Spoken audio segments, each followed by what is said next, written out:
Thank you so much Meena Benjwal ji, सम्मानित मंच और बहुत ही सम्मानित श्रोतागण।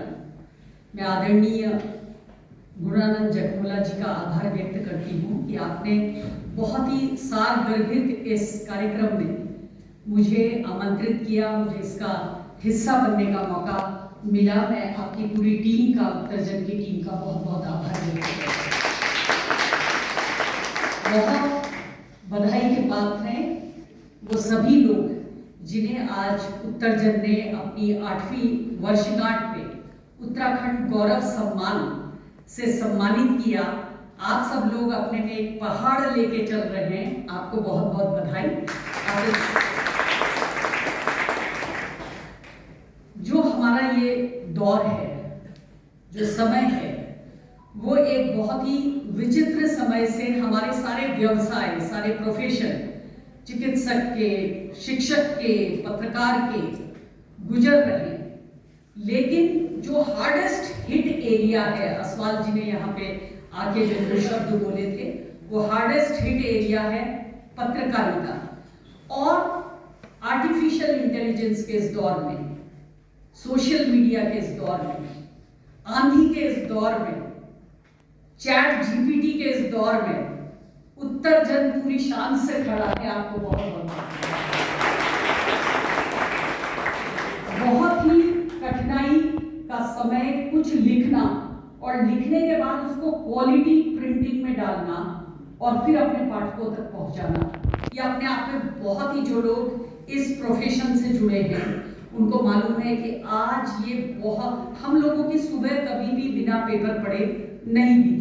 अपने विद्यार्थी काल से ही मेरी माँ की, उन्हें पढ़ने का बहुत शौक था, तो साप्ताहिक हिंदुस्तान से लेकर धर्मयुग, सरिता, मुक्ता, कादम्बरी, ये सारी जो किताबें थी वो हमारे जीवन का एक अहम हिस्सा थी। और पढ़ते पढ़ते कब हमें पढ़ने की सनक पड़ गई हमें नहीं मालूम पड़ा। लेकिन आज के इस दौर में बच्चों का जो कंसिस्टेंसी लेवल और फोकस का लेवल हो गया, वो डॉक्टर साहब लोग सब यहाँ पर हैं। कोविड के बाद वो और खतरनाक स्थिति हो गई, लेकिन उससे पहले भी फोकस एक बहुत बड़ा इशू था आज की युवा पीढ़ी का। और वो एक बार में लेस देन 1 मिनट का फोकस है, लेस देन 1 मिनट का। तो डॉक्टर साहब ने बहुत ही अच्छी बात करी कि बोलते वाला तो कब वक्ता बन जाएगा पता नहीं लगेगा। लेकिन ये वो पीढ़ी हमारे सामने बैठी है जिन्होंने बहुत संघर्ष किया और उस संघर्ष के बाद वो इस मुकाम तक पहुंचे। उत्तराखंड के बारे में अगर मैं बात करूं तो कभी कभी ये लगता है कि जैसे हिंदुस्तान का कोई आदमी विदेश में बसता है, यूरोप में या अमेरिका में, तो वो हमसे ज्यादा हिंदुस्तानी होता है वहां जाके। ऐसा ही मुझे लगता है कि पहाड़ से जब हम लोग देहरादून आते हैं तो यहाँ का हर व्यक्ति पहाड़ में रहने वाले व्यक्ति से ज्यादा पहाड़ी होता है। लगभग हर रविवार मेरा ऐसे समारोह में बीतता है जो लोग पहाड़ की पीड़ा को लेकर बैठते हैं, जो इस बात का मंथन करते हैं कि पहाड़ की जो समस्याएं हैं उसका क्या होगा। और उनको हम बहुत नजदीक से जानते हैं। जैसे एक दिन मैं डॉक्टर जोशी जी के यहाँ बैठी थी एक मरीज के तौर पर, तो वहां एक किसी का फोन आ रहा था एंड ही डिडंट नो कि ये किसका फोन है। उन्होंने उठाया, बड़े आराम से। एक्सेस टू मेडिकल हेल्प देखिए वो तभी हो सकती है जब आप उस संवेदना से अपने प्रोफेशन को जीते हैं। वो पता नहीं क्या क्या बात कर रहा था और डॉक्टर साहब बहुत ही आराम से उसकी बातों का जवाब दे रहे हैं। मैं रिपोर्ट दिखाऊं, अब बताओ किसको दिखाऊं, अब मैं वहां कहां जाऊं। वो बिल्कुल जैसे ठेठ पहाड़ी हम लोगों का व्यवहार होता है ना, ठाक ठाक ठाक, एक के बाद एक को अपने प्रश्न मारना था और आप उसके आंसर दे रहे थे और उसे बता दो, कह रहे मेरी तो बस छूट जाएगी, मेरी तो बस है, आप बताओ मैं रिपोर्ट कहाँ ले जाऊं। तो वो उसका भी जवाब दे रहे थे कि आप कब जाएं। और उसके बाद उन्होंने कहा कि उन्हें नहीं पता वो कौन बात कर रहा था। तो ये जो प्रोफेशन है, ये जो संवेदना है, इसलिए मैंने कहा कि मेरे आगे न जाने कितने पहाड़ बैठे हैं, न जाने कितने स्ट्रगल तक वो अपने मुकाम पे यहाँ पर पहुंचे हैं। कभी कभी ये डर, जो आपने रिवर्स पलायन की बात कही, कभी कभी ये एप्रीहेंशंस आते हैं, ये डर आते हैं कि कहीं पहाड़ के बारे में भविष्य में जानने के लिए लोगों को देहरादून ना आना पड़े, ये लोग यहाँ बैठे इनसे बात करो और पहाड़ में हमें कुछ ना मिले, क्योंकि पहाड़ में बैठा हुआ व्यक्ति पहले अवसर की तलाश में है कि जिस दिन उसको अपॉर्चुनिटी मिलेगी वो वहां छोड़ देगा। ये हालत पहाड़ की है। हमारी जो बेटियां पहाड़ में हैं, जब आप उनसे बात करें तो वो पहाड़ में काम करने वाले लड़के से शादी नहीं करना चाहती, क्योंकि वो उसके उस अवसर पे एक हर्डल है, और उसका अवसर है कि शादी के माध्यम से ही सही जिस दिन पहली अपॉर्चुनिटी मिलेगी वो पहाड़ को छोड़ेगी। और एक और इसमें पोखरा से आप बैठे हैं, वही पोखरा सतपुली वाला। अभी मैं 4-5 दिन पहले पोखरा गई, मतलब बड़ा एक कॉन्फ्लिक्टिंग सी सिचुएशन, एक डिलेमा हमारे दिमाग में है कि आपको बिहार के लोगों को खोजना है, आपको आसाम के लोगों को खोजना है, वो पोखरा में बैठे। ये बड़ा एक अजीब सा दौर हमारे जीवन में आ रहा है, और वो वहां बैठे हैं और 2-3 पहाड़ों में उन्होंने अपना इंस्टीट्यूशन बनाया है, आपके यहाँ जो विश्वविद्यालय बना है। और वो कहां से आए हैं, वो क्यों जहां जाने में, मतलब मैं करीब 22-23 साल बाद उस वाली वैली में गई, पोखरा और सतपुली वाली में, जहां जाने में हमें इतने वर्ष लग जा रहे हैं, वहां वो अपना काम कर रहे हैं। कैसा काम कर रहे हैं वो यहाँ पे बताना ठीक नहीं है। प्रॉब्लम ये है कि हम किस कारण से सारे लोग पहाड़ छोड़ रहे हैं मुझे नहीं मालूम। हम कहते हैं वहां बिजनेस नहीं हो सकता, वो तो बिजनेस कर रहे हैं, बहुत ही अच्छा बिजनेस कर रहे हैं। तो किस कारण से हम उसको छोड़ रहे हैं, इसका भी हमें बहुत सही फॉर्मूला नहीं पता। मैं बहुत आभारी हूँ doctor Joshi, doctor Jayant Nawani, doctor Vimal Nautiyal, ये सारे वो लोग हैं, जैसे आपने कैंप की बात कही, जो अपनी एक्सेस को जिंदा रखते हैं पहाड़ में। हमें शिक्षा के माध्यम से वो एक्सेस को जिंदा रखना है, चिकित्सा के माध्यम से रखना है। और मैं जब यहाँ पे हम बैठे थे तो मैं आदरणीय थपियाल जी से बात कर रही थी, और मैंने उन्हें बताया कि अभी दून विश्वविद्यालय ने पहाड़ के बच्चों के लिए एक यूसुफ हामिद, जो सिप्ला के ओनर हैं और जो कैम्ब्रिज यूनिवर्सिटी के केमिस्ट्री डिपार्टमेंट को ओन करते हैं, यानी वहाँ की सारी फैकल्टी की सैलरी देते हैं, बिल्डिंग का खर्चा उठाते हैं। कैम्ब्रिज यूनिवर्सिटी का chemistry department is owned by an Indian and his name is Yusuf Hamid. वो सिप्ला के मालिक हैं और अभी वो ऑनररी चेयरमैन सिप्ला के हैं। तो उन्होंने हमें फंड किया था और उस फंडिंग में हमें कैंप लगाना था। हमने चंबा और जाखरीधार ब्लॉक के 9वीं क्लास के बच्चों का, अभी कल वो समाप्त हुआ, 3 दिन का कैंप लगाया। 72 बच्चे और उन बच्चों को जो ट्रेनिंग दी, क्योंकि रॉयल सोसाइटी ऑफ केमिस्ट्री की ओर से ये सब हो रहा है, कैम्ब्रिज से हो रहा था, तो बड़े बड़े प्रोफेसर उनसे जुड़े हैं, क्योंकि दुनिया के सबसे अच्छे publication royal society of chemistry करती है। वो सारे प्रोफेसर उनको ट्रेनिंग देने के लिए आए। इंडियन इंस्टीट्यूट ऑफ साइंसेज से प्रोफेसर मित्रा आए और मैंने भी उनका लेक्चर अटेंड किया, कैसे वो लाइट बना रहे थे, कैसे वो केमिस्ट्री इज अ फन करके उन्होंने बच्चों को बताया। और उनसे बात करके उन्होंने मुझे बताया कि मैंने कहा मेरे दिमाग में एक कंफ्यूजन है। वो कंफ्यूजन ये है कि जो आप लोगों की पीढ़ी थी, जो हमारे पहले वाली पीढ़ी थी, वो पहाड़ के स्कूल से पढ़ के बहुत बड़ी बड़ी पोजीशंस उन्होंने पूरे भारत में प्राप्त करी और बहुत अच्छा काम किया। तो उस समय हमने कहा वो स्कूल का दौर था, वो अंग्रेजों का दौर था, हमारे स्कूल का स्टैंडर्ड सही था। उसके बाद हम लोगों का दौर आया, जैसे बीना ने बताया, हम सब लोग, नूतन गैरवाला जी, सब लोग गवर्नमेंट स्कूल के पढ़े, गवर्नमेंट गर्ल्स स्कूल के पढ़े हैं। वो दौर ये था कि हमारे दिमाग में ये डाला गया कि अंग्रेजी एक माध्यम है, अगर अंग्रेजी नहीं आई तो आपको नॉलेज नहीं हो सकता। आइडिया की प्रधानता नहीं थी, क्रिएटिविटी की प्रधानता नहीं थी, हम जो कुछ दे पाते हैं समाज में उसकी प्रधानता नहीं थी। और इस दौर में जब हमने स्ट्रगल किया अपने विश्वविद्यालयों में, कॉलेजों में, कि हम हिंदी मीडियम से पढ़े तो हमें इंग्लिश को कैसे अपने नॉलेज सिस्टम का पार्ट बनाना है, उस स्ट्रगल ने हमारे अंदर एक हीन भावना भर दी और हमने ये तय किया कि हमारा बच्चा पब्लिक स्कूल में जाएगा हर हाल में। सबसे पहली गारंटी होगी कि उसको ये हम जैसे डिफेक्टिव माता पिता की आउटकम था कि हमको अपने बच्चे को हर हाल में अंग्रेजी स्कूल में, मिशनरी स्कूल में पढ़ाना था। भेड़ बकरियों की तरह एक क्लास में, अगर मैं श्रीनगर स्कूल का उदाहरण दूं, वहां से अच्छे बच्चे भी निकले, एक तरफा नहीं उनके एजुकेशन सिस्टम को आपको चैलेंज करना चाहिए, लेकिन फिर भी एक क्लास में 80 बच्चे भरे और वो 80 बच्चों में एक सिस्टर आती थी और वो हल्ला मचाते थे। 80 बच्चे, 100 बच्चे बिल्कुल ठूसे पड़े, एक के ऊपर एक बैठा है, तो वो कहती थी हेड डाउन। तो वो बच्चे का हेड डाउन, जिसको रविन्द्रनाथ टैगोर कहते हैं where the mind is without fear and the head is head high, वो हेड हाई करने के बदले सिस्टर ने एक एक डंडी मारी, फिर वो छोटा बच्चा थोड़ा सा सिर उठा रहा, फिर पटाख से डंडी। तो वो हेड डाउन का एक जो डर उस बच्चे के अंदर बैठ गया, और ज्यादा प्रॉब्लम करी तो सिस्टर दरवाजा बंद करके निकल जाएगी। सो दैट क्लोज डोर की जो साइकोलॉजी होती है कि मुझे बंद कर दिया, और जो हेड डाउन की साइकोलॉजी होती है, उस वातावरण में भी आपने ये तय किया, यानी मैंने ये तय किया कि मेरा बच्चा इंग्लिश स्कूल में पढ़ेगा।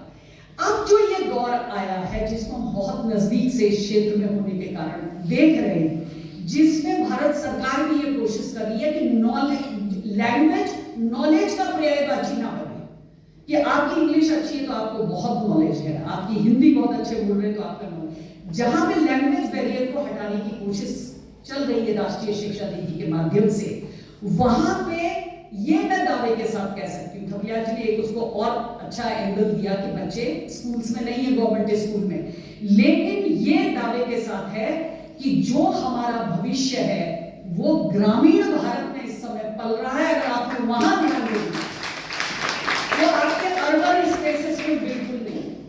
मतलब प्रोफेसर मित्रा ने कहा 90% आज इंडियन इंस्टीट्यूट ऑफ साइंसेज में 90% ऐसे बच्चे आ रहे हैं जिनके शहर मैंने कभी सुने ही नहीं है, यानी वो छोटे, यानी वो अगस्तमुनि का बच्चा इंडियन इंस्टीट्यूट ऑफ साइंसेज में आ रहा है, रुद्रप्रयाग का बच्चा इंडियन इंस्टीट्यूट ऑफ साइंसेज में आ रहा है, और वो कहते हैं 10% बच्चे बेंगलोर, त्रिवेंद्रम, दिल्ली, कुछ ऐसे बच्चे आ रहे हैं, और 90% ग्रामीण पृष्ठभूमि का बच्चा वर्ल्ड का रिसर्च में नंबर 1 उनकी रैंकिंग है, इंडियन इंस्टीट्यूट ऑफ साइंसेज है, मोर देन हार्वर्ड, उसमें जा रहे। आप न्यूज़पेपर में पढ़ते हैं कि इसरो में रुद्रप्रयाग का बच्चा बना वैज्ञानिक, कहीं आप पढ़ते हैं अगस्तमुनि के बच्चे ने भाभा एटॉमिक रिसर्च सेंटर किया join. So what I need to communicate कि अगर हमने वो बच्चे जिनका कैंप मैं कह रही हूँ कि एक प्रयास है, और ये जो नीति नियंता है ये समझ चुके हैं, जो एकेडमिक्स में है, जो बड़े प्रोफेसर हैं, वो ये कहते हैं कि उन बच्चों तक आप 3 दिन उनके चेहरे देख लेते हैं। दून यूनिवर्सिटी के अंदर उनके लिए मॉड्यूल बनाए गए थे कि इतना आवर उन्होंने लैब में रहना था, कोई इनॉग्रल, कोई कुछ डेकअप बिल्कुल नहीं था programme. We did not waste a single minute उन बच्चों का, और उनके लिए अलग अलग मॉड्यूल बना के अलग अलग प्रोफेसर और रिसर्चर उनको एक्सपेरिमेंट सिखा रहे थे।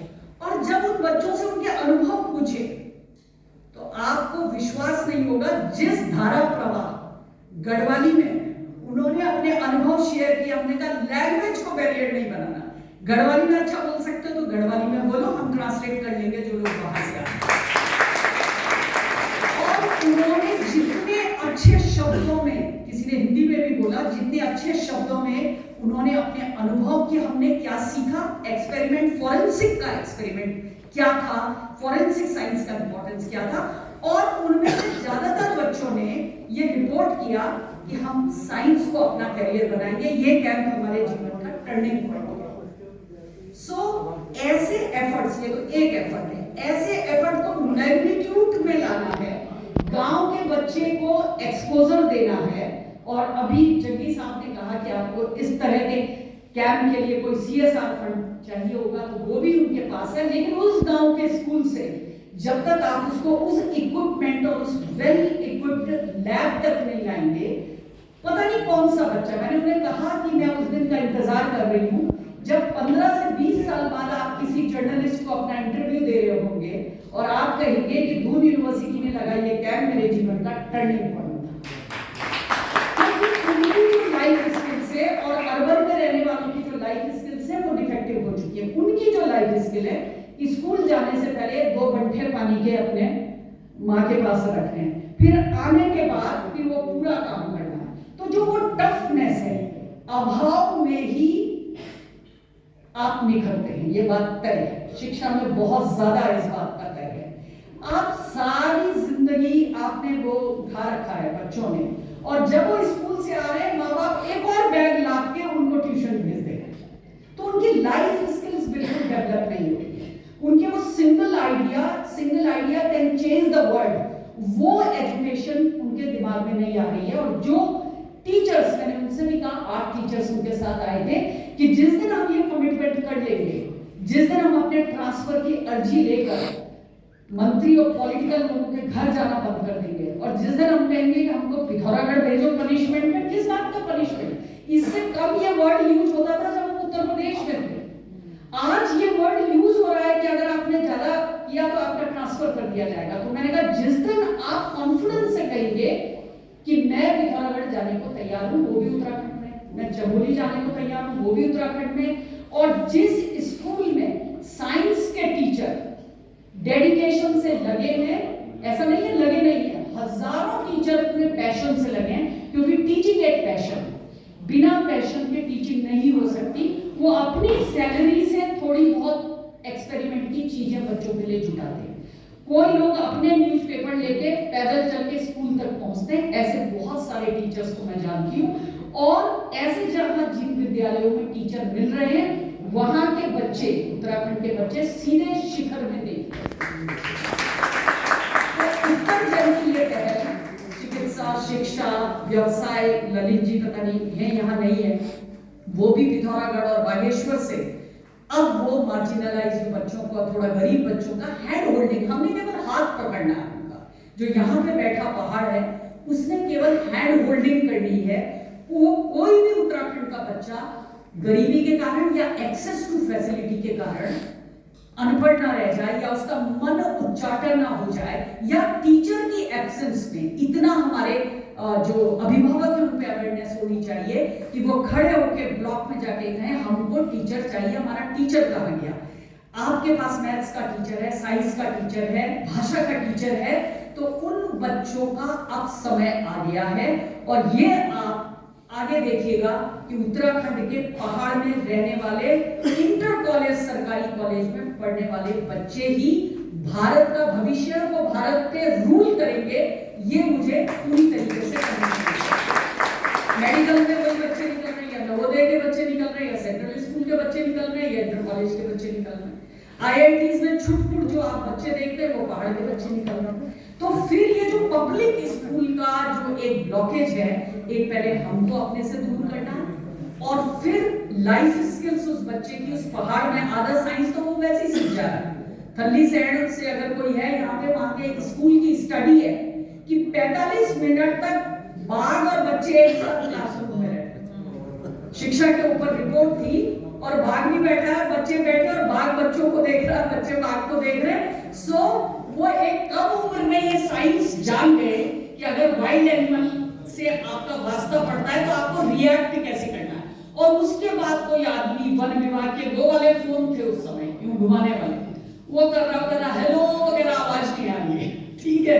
तो पिंजड़ा आते आते जितनी देर लगी, उतनी देर तक लेपर्ड और स्टूडेंट एक साथ बैठे थे।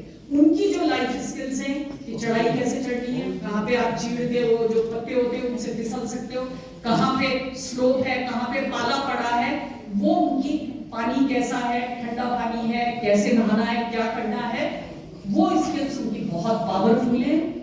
वो बच्चे पहाड़ में रह के नेचर के नजदीक आके टफ है। तो हम लोगों का जो, हम बहुत ही एक तरीके से पहाड़ को भी जानते हैं, उसके लिए संवेदना भी रखते हैं, उसकी समस्याओं को भी जानते हैं, हमको उनकी हैंड होल्डिंग करनी है। और ये बहुत जल्दी ये काम करना है कि उनको ये विश्वास दिलाना कि जहां पर आपको बहुत अच्छा है, और रिवर्स पलायन भी होगा, हम लोग भी वहीं आ रहे हैं, वहीं हम पढ़ेंगे, वहीं हम आने वाली पीढ़ी को पढ़ाएंगे, स्कूल को हम आबाद रखेंगे। अपने चिकित्सक जो इस माध्यम से, कैंप्स के माध्यम से वहां तक आ रहे हैं, उनकी एक्सेस फोन से लेकर सब चीज तक आप तक है।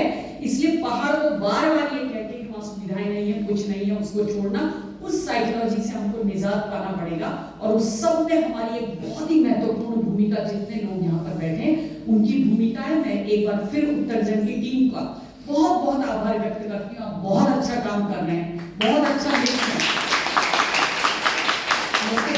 आप प्रश्न उठा रहे हैं, चाहे आपने यूसीसी में प्रश्न उठाया, चाहे आपने किसी चीज में उठाया, आपने प्रश्न उठाया, बहुत ही जायज प्रश्न उठाया। उन प्रश्नों के माध्यम से आप समाज को सचेत कर रहे हैं, बहुत ही प्रबुद्ध लोगों के साथ। आज ये जो सत्संग था रविवार का, जो अब ऊर्जा देगा आगे के 6 दिन काम करने के, मेरा बहुत बहुत आभार, धन्यवाद, नमस्कार।